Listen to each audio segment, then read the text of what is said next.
In this episode, I'm going to walk you through the steps on how you can transfer from exchange to wallet on OKX. Now then, to begin with, first of all, go ahead and log in into your OKX. So once you're logged in, that's going to take you to the home page, which is going to look something like this.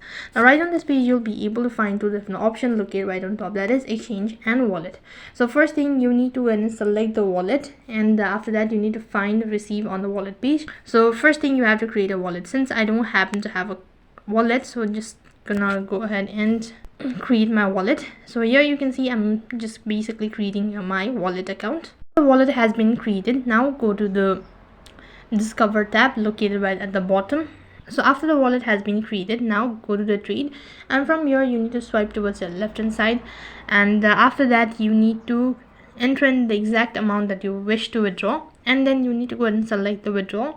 From here you need to go ahead and select the withdraw button, and after that you need to withdraw cryptos from exchange account. Then you need to select the crypto and the withdrawal network, fill in the amount and reconfirm an address, domain and all that, and you'll be notified with the statement that you've successfully transferred from exchange to wallet. So in this way you can transfer from exchange to wallet on OKX. That is all for this video. I hope the video was helpful. Make sure to like, share and subscribe to our channel. Thank you for watching. See you in the next video.